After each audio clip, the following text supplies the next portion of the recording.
let's discuss Black economic empowerment.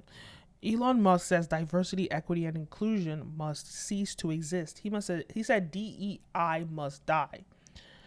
DEI must DIE is what he said. However, the entertainment industry survives off of exploitation of Black athletes, musicians, and actors.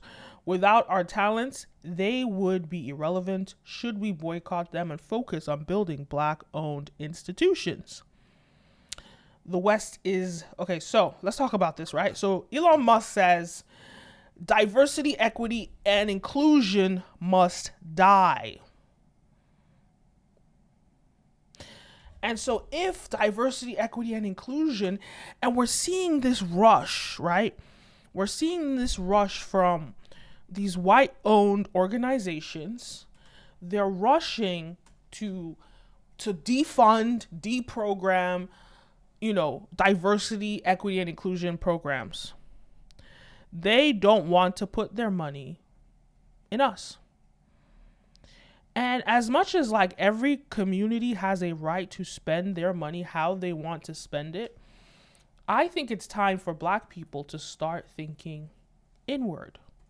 I think it's time for Black people to start investing in Black people. You guys saw this New York Times article, the world is becoming more African. Let me open this article up. The world is becoming more African. And this idea is that, let me show you this article. And I haven't read the article thoroughly, but this is the article, right? Old World, Young Africa. Right? So the world is becoming more African, right? By 2050, they predict that 1 in 4 people will be African. And this has to do with our, rise in our population boom. All of these things come into effect. So if the world is becoming more African, it means not only are we going to be the global majority, but our consumption will be the majority. So it's like now is the time to start building out the infrastructure to make sure that Black people have ownership and Black people dictate where our dollars go and Black people buy Black. And there are already efforts to combat this facts, right? There are efforts to combat the fact that, the West is looking more inward. The West is saying, let's keep our money to ourselves.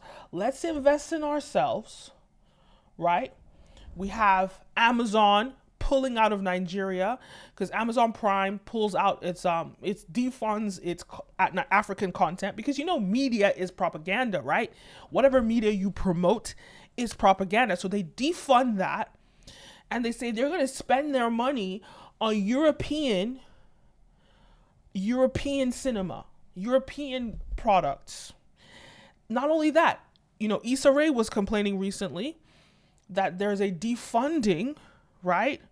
There's a defunding of Black shows on television. And it's almost like we've been given this taste of hearing our voices through cinematic storytelling. And we're now like, we're not going to go back. There's a thirst for high quality Black African content, and it's not going away. And right now we are at the grassroots side of it, in terms of us, of ownership and investment. But we have to understand as Black people that investing in Black media is fundamental to dictating Black perspective because media is influential. Media, brainwashes minds, dictates minds.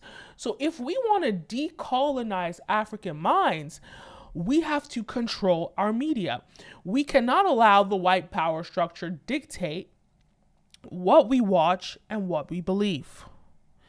And so I want to show you this guy. I saw this thing, it went viral. he said, so think about this, right?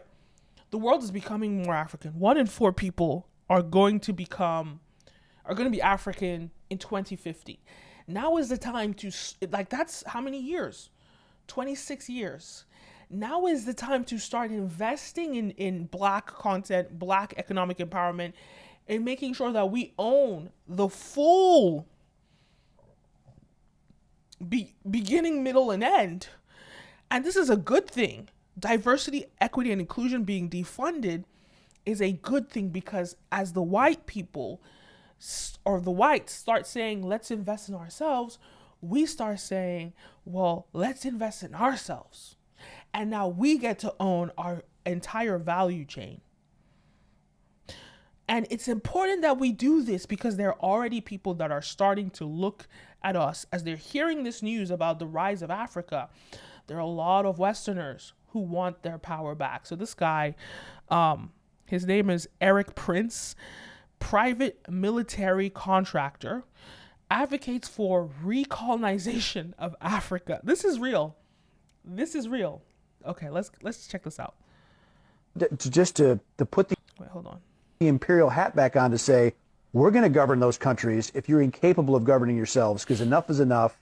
We're done being invaded. Because our own national security risk is at stake. Exactly. National security interests are at stake. You can say that about pretty much all of Africa. They're incapable of governing themselves and benefiting their citizens, because the governments there are all about looting and pillaging and lining their pockets and going shopping in Paris instead of actually making their country a better People on the left are going to watch this. They're going to say, wait a minute, Eric Prince is talking about being a colonialist again. Absolutely. Yes. Of course he would say this. This is the wildest thing I've ever heard in my life. This is the wildest thing that I've ever heard in my life. Like, when you think about the whole situation that we are in, right? The people that colonized, disenfranchised us, and made sure economically we are unable to stand on our own 2 feet. Anytime that African leaders want to make a change, they are killed, right? Anytime African leaders want to start progressing their people, they are killed. And this military guy, who's obviously a man of war, a man of death, right? He wants to take control of Africa again. He wants to take power and seize power of Africa again.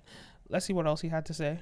Building a mine isn't so difficult. So I set off to start a private equity fund a few years ago. It's very scary how these people have access to financing, and we have to be paying attention to this. A bit of money. We ended up building a mine in Guinea, a bauxite mine, Alufair. We were very early investors on. We have a great copper block in the DRC. We found a lot of... And we know what's going on in DRC. We know how they're exploiting these countries. And so there's this sort of air of entitlement that we deserve to govern Black bodies. We deserve to control Black people. We own, like he's already a colonizer. He's a colonizer, right? Or neo-colonialist. And he's out here talking about owning all these mines that are exploiting the DRC, displacing people in the DRC where there's war. So we know he's already taking over. And the greed is just so much. He wants to spread it across Africa to ensure that, white society, the white power structure, the West continues to, stronghold its grip. Copper where no one had thought to look yet. And we built a geoscience business. And now that having gone well, decided to have a bigger go, and then maybe building a mine. So let's. It's time for us to just put the imperial hat back on to say, we're going to govern those countries if you're incapable of governing yourselves. Like, he's so frustrated, and it's crazy to me. Like, you think that. For some reason you think, let me see the comments, because you think that you can govern better when you are exploiting people.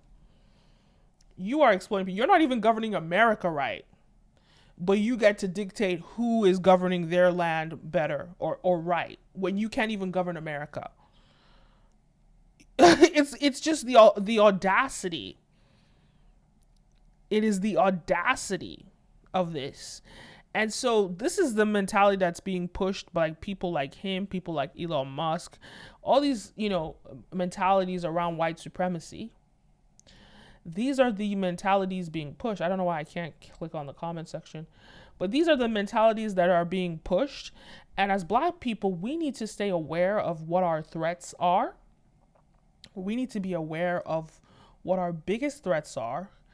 And we need to think about how, oh damn, Tyrese's girl left him. This is another conversation. Hold on. Tyrese says his fiance left him. Whew. This is juicy. Tyrese says his fiance left him, quite frankly, because she's tired of living in the shadows of his ex-wife. Oh, that's another this is tea. Breaking. But let's get back to this conversation about neocolonialism. Unless you guys want to see. Okay, let's quickly get this tea. Because Tyrese be ranting and shit.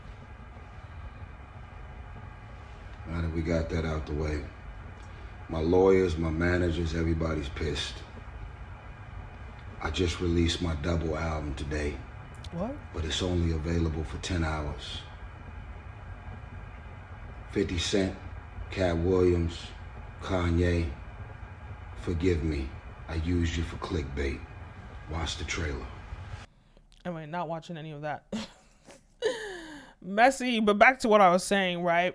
So we need to start thinking about building systems and frameworks that make sure that not only do we empower ourselves, that we stop with the colonial mindset of thinking, oh, the West needs to invest in us. This entitlement also, this thinking that you're going to be a king in somebody else's castle. How can you go to your neighbor's house and ask for the master bedroom and think you deserve the master bedroom? You get the master bedroom in your own house. So as Black people, we need to build our own houses, and we need to look to Africa, look to the resource-rich Africa. Black Americans, come back to Africa, invest in Africa. Yes, it's going to be rough from the beginning, but this is the only way that we build systemic change and we have ownership, because you are welcome in Africa. So DEI must die. And if we don't do this, let's talk about what happens when we don't look out for ourselves, when we don't do what we're supposed to do, when we don't empower ourselves. What happens to us? Let's look at some great examples. Let's start with Snoop Dogg. This is a great story. So Snoop Dogg and Master P are suing. They are suing Walmart. Sue Walmart. Snoop Dogg, Master P, sue Walmart. Let's check this out.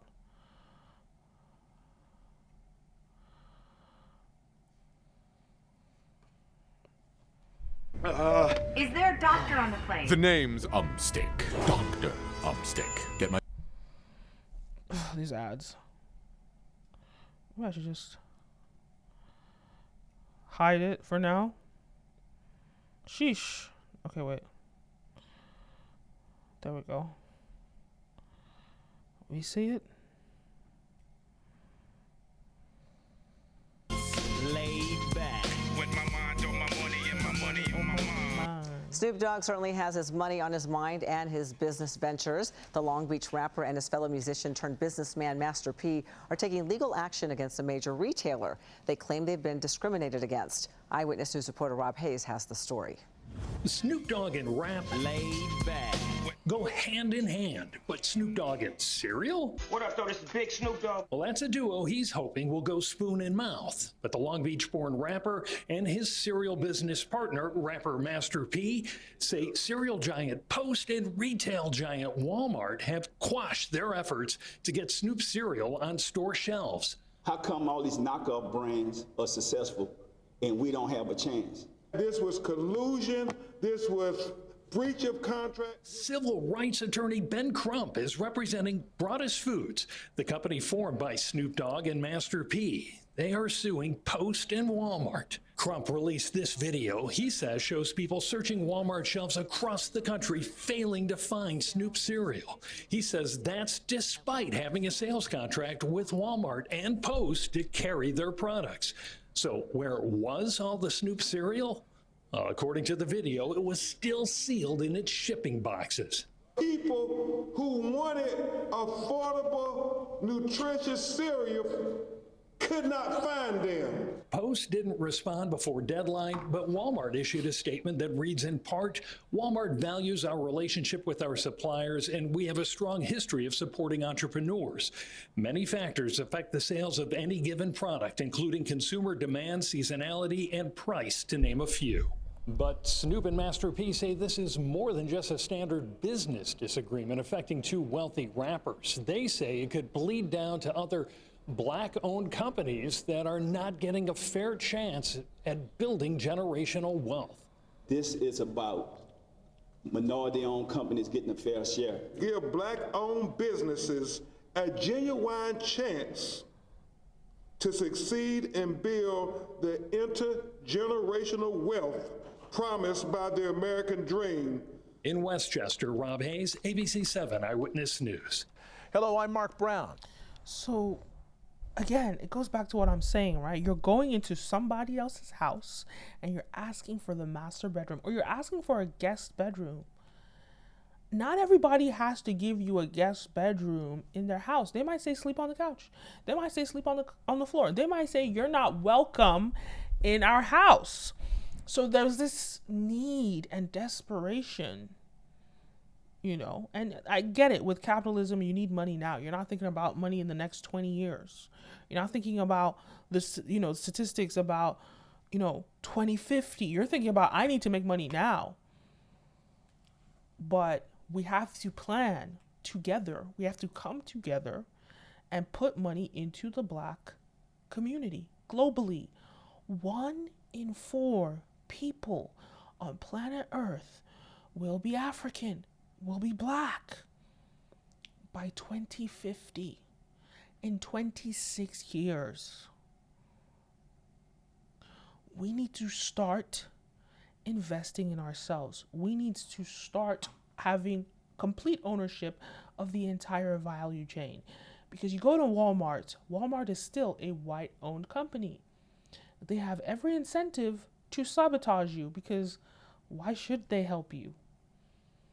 Out of like generosity, when they can help a white business thrive?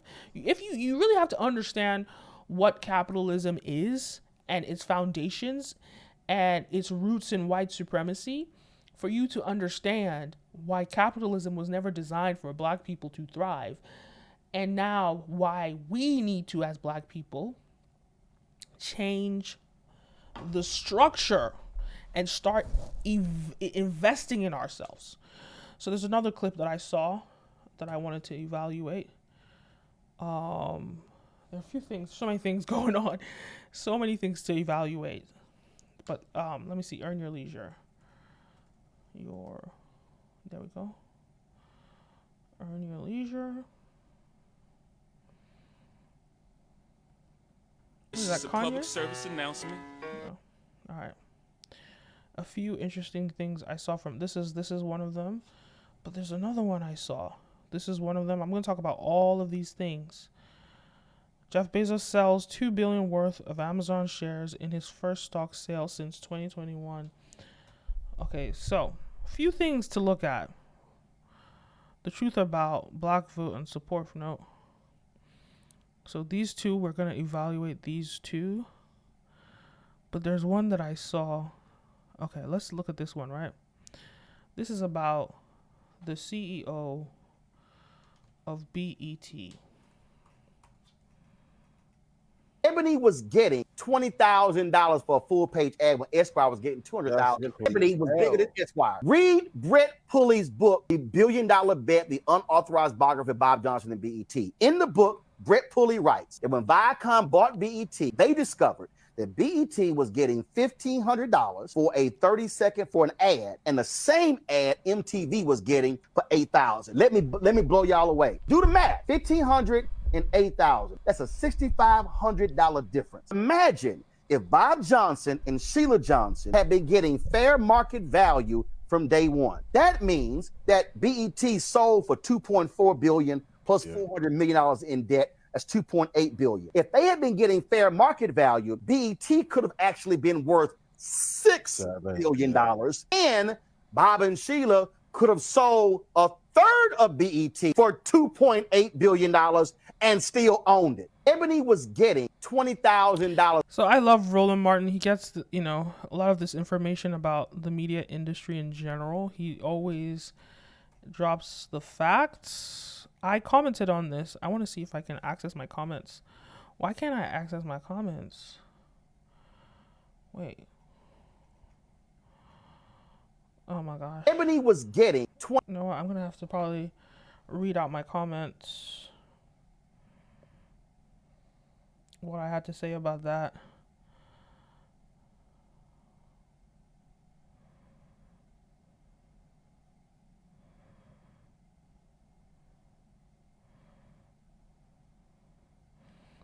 Because I was in the comments section. Okay.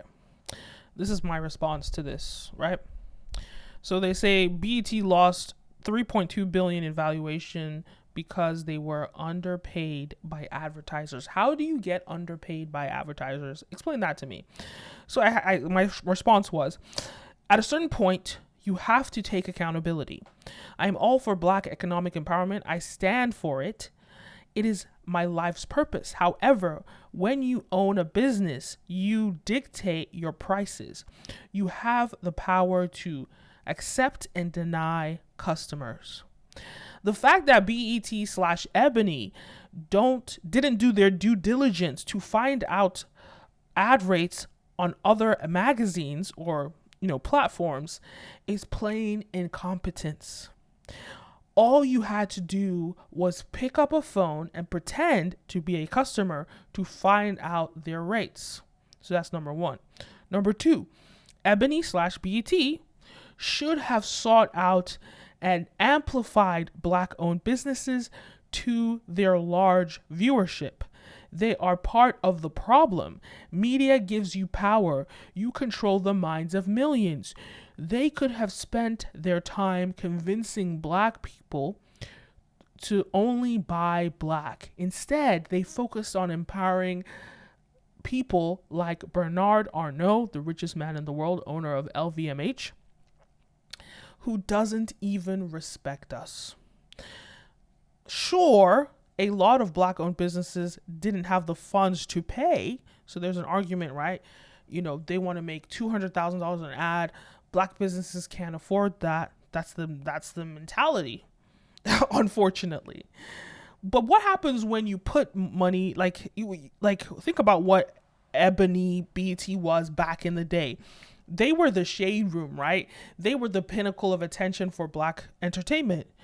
And so when you promote a product on their platform, people would buy it. Of course, the consumerism wasn't at the extent that it is today, but people would purchase, right? So I said, sure, a lot of Black-owned businesses didn't have the funds to pay, but you promoting them on your large viewership would have given them the funds.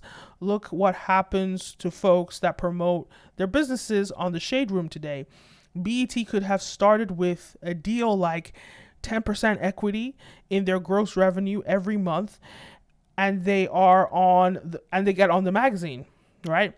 And you can audit them or threaten to ban them from your platform if they don't pay up. Because BET was the only one doing this at the time, they would have complied. So my thing is that we have to start thinking about building sustainable development, right? We have to think about, bootstrapping and building from the ground up. Yes, today you might not be as profitable, but what are you going to be in 5, 10, 15 years. When you think as a collective of Black people, empowering Black people as a collective, we go much further. It's like the African proverb, right? Go alone. What do they say? Go alone. I can't remember what happens when you go alone, but when you go with a bunch of people, you go far. Right? So if we want to, I should know this quote. What's the quote? Hold on. Go alone. Go alone. Go far. Fast. That's it. Go alone, go fast. Go together, go far. And unfortunately, a lot of Africans, Black people, have been raised to think, let me, trade with the colonizer because they're going to give me more money today. And they end up robbing their people in the long run. This is what my ancestors did during the slave trade. This is what people, my ancestors did this in the slave trade. This is what, the house slaves did. The COONs do. COONs, that's what they do. You sell out your people for a quick buck today, but you rob your destiny. And we need to stop thinking like that. We need to stop thinking about quick cash, and we need to start thinking about systemic development from the grassroots. BET in the 90s, in the 2000s, had the power to push for Black economic empowerment, to make multiple Black millionaires and billionaires. They had the power to do that. But they didn't take advantage of it. Probably lack of, it takes some guts. It takes being a visionary. It takes guts to do this. Most people, and it takes, hey, not wanting to be, it takes bravery to do this. It takes fearlessness to do this. And a lot of people in that day and age, they just didn't have it, right? They didn't have the fearlessness. They didn't have the access to information that we have now. But in today's era, this is really something that can be done. The point is, we have to work as a community and be patient to build up our community. Otherwise, we will always be guests in someone else's house. So we have to look at the future and understand, guys, in the next 26 years, 1 in 10 people in this world will be Black, will be African. How can we ensure that we build products and services today that elevates those people? Sure, you might not make the bulk of the cash today, but in the next 26 years, you're going to be rich as long as we take the right steps. How can we do that? And when you think about Jeff Bezos, when you think about Netflix, all of their implementing in the beginning was not about getting rich today. It was not about making money today. It was always about tomorrow. Amazon was always reinvesting on structural things that made sure Amazon would be successful in the future. And now it's the number one company in the world. Think about Apple. Think about all the companies that are number one in the world. Just 30 years ago, what were they worth?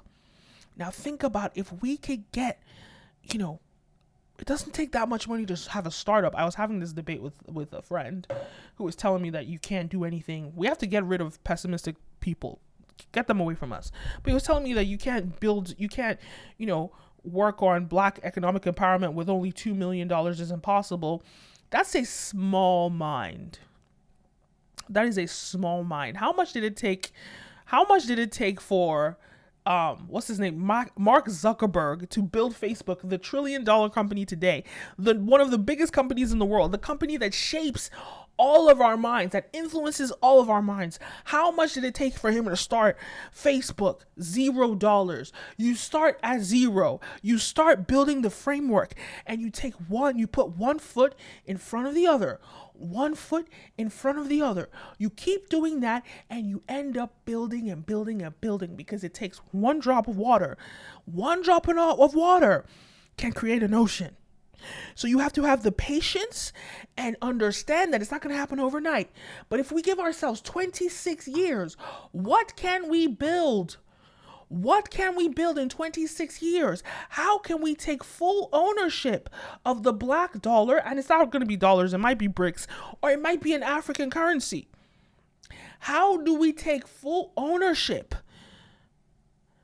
Because at the end of the day, one thing that the white race has over us, or the West has over us, one thing that they have over us is technology. And if we don't innovate, if we don't join in on the technology, and it's really not the West, they have ownership of it, but the West, America is really what I'm talking about. America imports the world's brightest minds. So it's not like white people have that. Yes, America is controlled by white people today. It might not be tomorrow, but America imports, minds from all over the world to build up on it. And then they just brand it with a white man on top of it. But he has people from all over the world building his company. He has people from all over the world building his technology. So why can't we do that in Africa?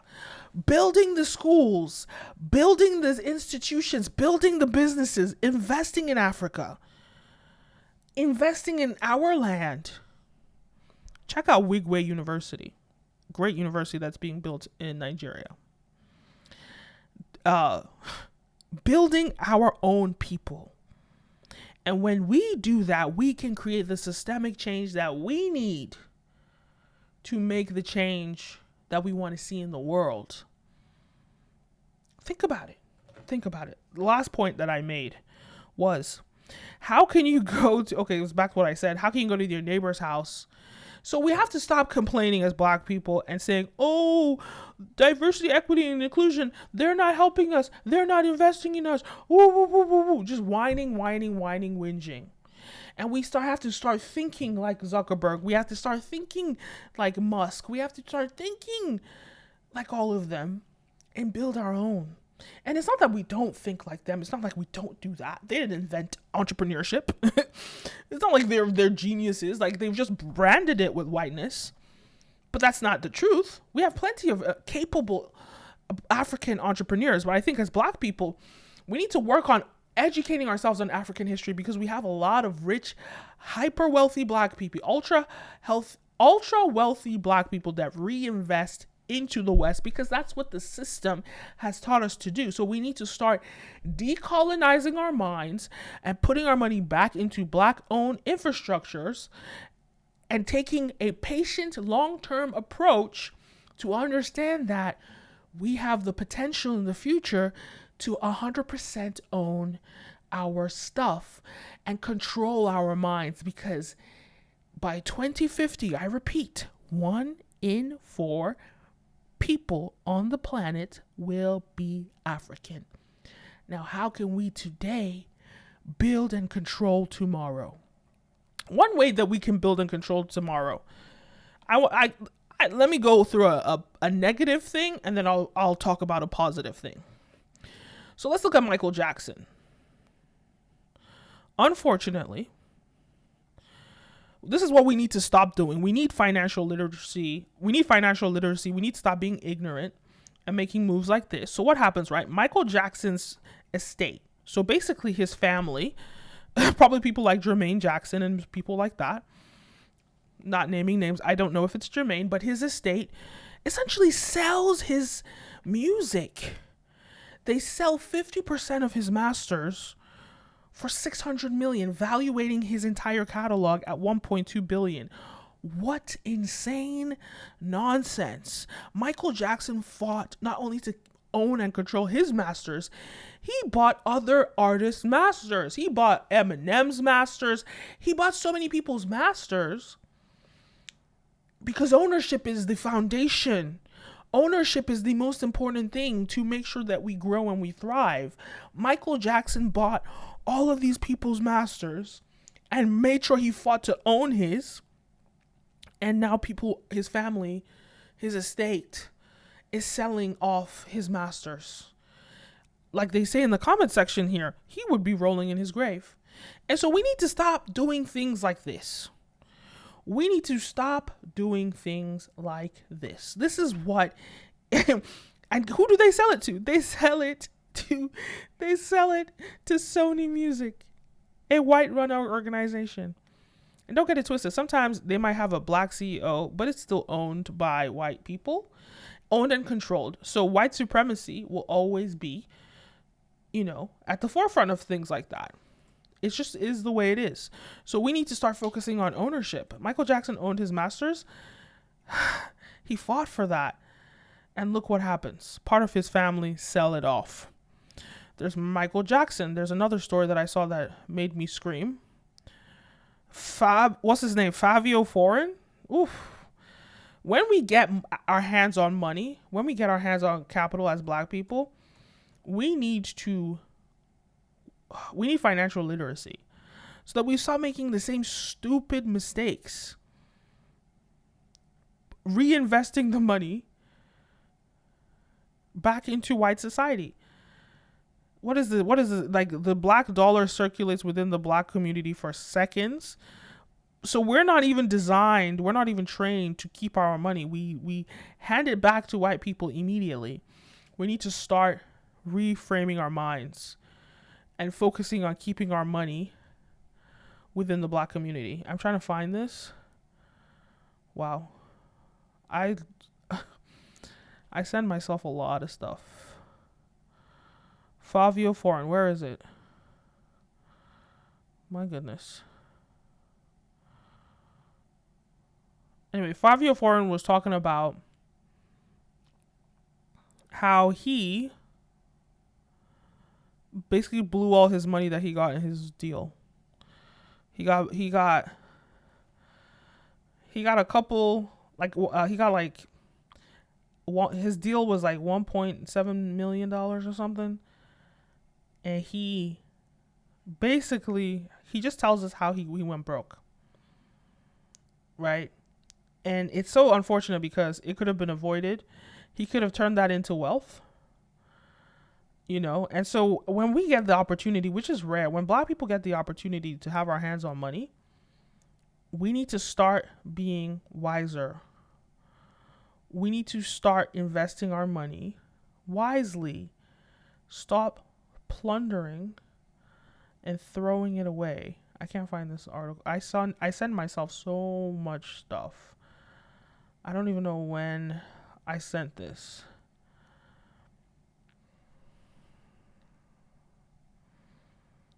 Give me a moment. Let me find it.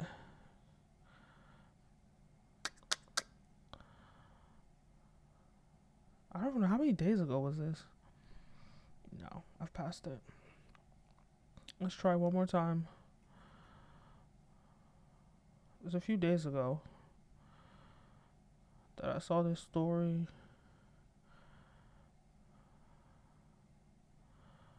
Fabio Foreign.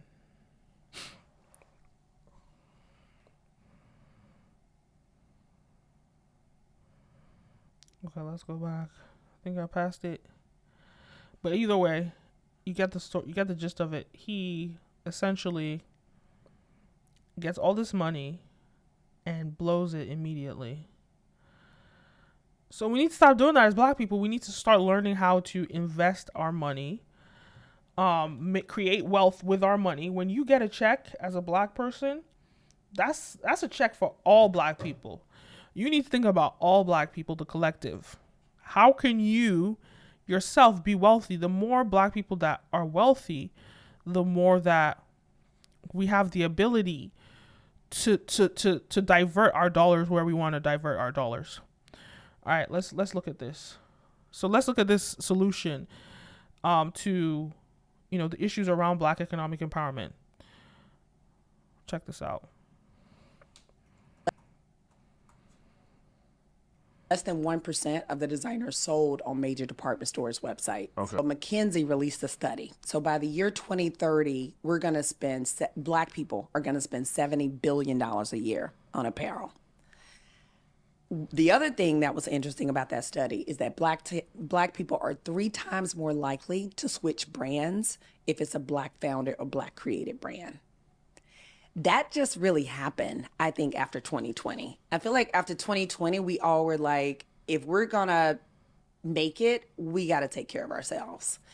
And so with that, though, that's a huge, I think, opportunity for brands. Is a huge opportunity for an investor who wants to really invest in Black brands as well, because consumers are now ready to shop the Black brands. But the challenge is we don't have the infrastructure. So imagine if we had like an LVMH, like a holding company, less than 1% of the designers, an LVMH or Kering or Tapestry or, you know, an Authentic Groups type brand or something like that, that was a holding company that provided all of the infrastructure for Black designers. Like, think about that, right? And they provided all the operations, the manufacturing partnerships. That's what we've been missing.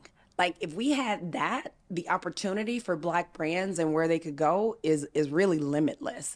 What we've been missing really is the funding, the infrastructure, the operational capacity, the manufacturing. It kind of, you address those things, like there's no limit to how far we can go. And it's kind of crazy that no one has really seen that as an opportunity. But in LVMH. So I love how she explained the problem and broke down the whole solution. I see some comments here about Fabio Foreign. I will address them shortly. But let's just look at this great solution that this lady provided us, right?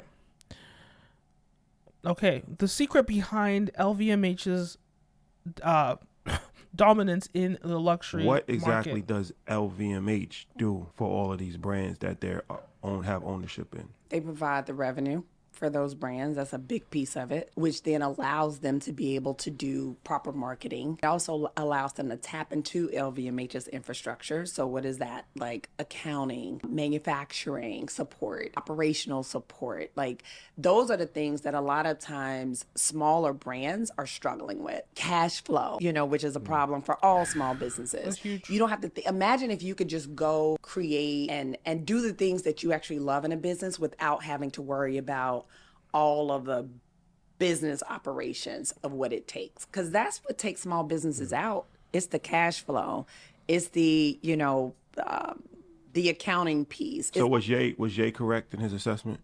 But I feel like Ye also could have addressed that. Yeah, absolutely. So what exactly? So great interview. I think you should go watch it in general. And I think it kind of answers some of the questions raised in the comments. But let's get into this, right? So the first thing I would say is that we need to start thinking, we need to remember this, right? If you go alone, you can go fast.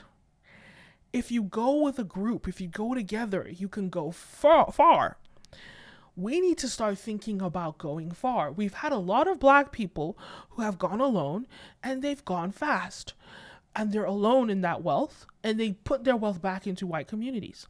Let's remember, by 2050, 1 in 4 people on planet Earth will be African, will be Black. So it's about time. It's about time we started putting our money into Black-owned businesses, building out the infrastructure of Black wealth, of Black economic empowerment. Black people love to look good. We love to shop, right? It's a kind of a complex. You know, you're going to have to watch some other channels that break down the hygiene Olympics with Black people, the psychology around Black people needing to walk into a room with designer to prove that they're worthy because it gives them proximity to whiteness. Those are some complexes that we need to get rid of. But as it stands today, Black people love luxury. And now how can we ensure that Black people own the entire value chain? This is what Kanye West is fixing right now.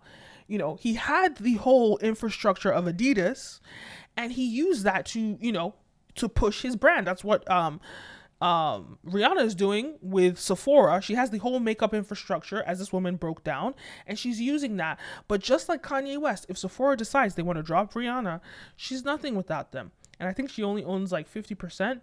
That's not only, it's a good amount, right? But when we think about this, what if we own the LVMH infrastructure and therefore we dictated how the money goes? And we have to understand that, yes, we don't start with the money today. Amazon, let's go back to what I said.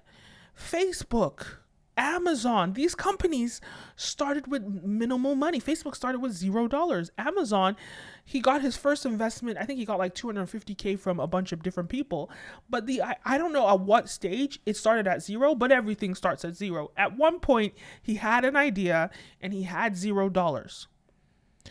So what I'm trying to say is that you have to understand that, yes, we might not make the big money today, but what are the steps that we can take as Black people to start investing into Black-owned businesses? And this is how it addresses something that somebody says here. Somebody commented, it's business. And this is to do with the Masters, right? With Fabio Foreign or maybe Michael Jackson. I'm not sure. It's business. Artists sign a contract. It is what it is. These artists need to stop signing these contracts if they have a problem with it. Not everyone can own their masters. The labels provide a lot of benefits that artists can't do for themselves on a big scale. This is exactly the infrastructure, everything that this lady was talking about that LVMH provides, that's what labels provide. But in 2024, in 2020, you don't need a record label anymore. We need to start owning the infrastructure, especially with music these days. The money is made in different ways. You don't need a label anymore in 2022. You just need music literacy. And there needs to be a whole new redesign of the business model of music. You know, that's on one end. But if we're just talking about business in general, I'm okay with there being labels. I just want them to be Black owned and non-exploitative and non sort of relying on, you know, on the coattails of a bigger white run business. A lot of the scams that we hear about Black entrepreneurship is riding on the coattails of white run businesses. And at the end of the day, when they want to slash their budgets, when they want to defund you, when they want to put you out of business, when they want to fire you, they do that. So long as we don't as long as we don't own the entire value chain, we are a guest in somebody else's house. So it's about time that Black people start empowering ourselves. And that's what today's conversation is about. If not, what happens? We get into the same. How did we start this conversation? We go through the issues that Snoop Dogg is facing. With Snoop Dogg, his products being sabotaged at Walmart. We go through the problem with Issa Rae. All her shows are getting defunded and canceled. You know, Amazon decides it's going to pull the plug in from African content. Why? Because we're making a lot of noise. Africa is making a lot of noise. We have a lot of influence and impact. It's crazy because when you think about it, you think about the fact that the Grammys got popular. A lot of that was the noise that we made in Africa. A lot of these institutions, they use our hype. They use our popularity. They use our talents. They use all these things, right? But what do they do with it? And this is how the conversation even started in the first place. When we're looking at the Grammys, when we're looking at the Super Bowls, who's playing at the Super Bowl? All these Black athletes. Who's performing a Black talent? Sure, they don't have to choose a Black talent today. They might choose another one, but a lot of the white talent that they have are appropriating Black culture. Okay, let's look at the Grammys. Who's performing? Who made when you look at the whole Grammys last week, every single person was Black there. All the talent is Black there. There were like 4 or 5 white famous people. I was actually thinking about it. There are no more white traditional famous people anymore. Have you noticed that? I was looking at it. It was just so hard. Like, okay, leave a comment down below. Who is white and famous? And yes, you're going to say Taylor Swift, but there are no, but there are way more Black famous people now. It's just what I'm saying. There's some white famous, but there's just not many of them anymore. And it's interesting, if like fame has transitioned out of music, but in the music industry, think about it, because a lot of like white talent is not sort of mainstream anymore. You know, it's not like the Tom McDonald guy that I've never heard of, that he did a song with Ben Shapiro. Yeah, I'm sure Republicans know who he is, but the rest of the world don't know who he is. Who is that? The right wing know who he is. So it's interesting how white is becoming less and less mainstream, and they're using the popularity of black talent. So I think the Grammys has come a long way, because when it started out, I'm sure there weren't that many black people there. There probably weren't that many black people there. And today we dominate the whole Grammys. So what if we decide, and look at this, right? They use us for our attention, our clout, and our talents. We come to their awards show, we bring them the attention, we bring them all of this stuff, and then they reward second best Taylor Swift because she's white. I love Taylor. I know it sounds rude what I just said, but think about it. That's what's happening. So what if black people said, we're boycotting the Grammys? We're not going to the Grammys anymore. We're boycotting. What happens if black people say that? What happens? What happens? And that's just that. That's just what I have to say about that. What if we boycott it? I'm more interested in us building black wealth. And that's what this video is about. That's what this live stream has been about. I hope you guys have enjoyed it. Leave a comment down below. Don't forget to like, follow, subscribe, all the above. You're watching Brand Video Pro. I am your host, Kenim O. Make sure you check out, hit me up for a consultation. Hit me up for a consultation. I'll say it again. Hit me up for a consultation, a one-on-one. And if, my prices are pretty good, but if it's too expensive for you, what we do at Auto Create is we do consulting. And I think for this channel, what might be most interesting to you is content marketing consulting.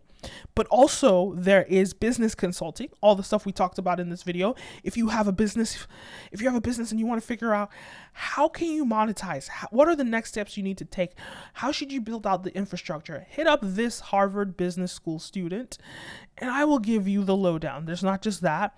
There's also the content marketing, right? There's content marketing. And with content marketing, we're just going to talk about, I give you a consultation. I'll help you build out your social media and make sure you boom. And if my prices are too expensive for you, join my membership. Join Content Mastery Academy here on YouTube. Click the join button. And on there, I have these one-on-one consultations with people. And you can learn from that. So those are way more affordable. It's only like $24 if you get Content Mastery. But if you want me to give you a customized plan to help you with your pain points to build out your business, well, I would suggest you book a one-on-one with me on Auto Create. auto/create.com. Thank you guys for watching, and I'll see you next time. A peace.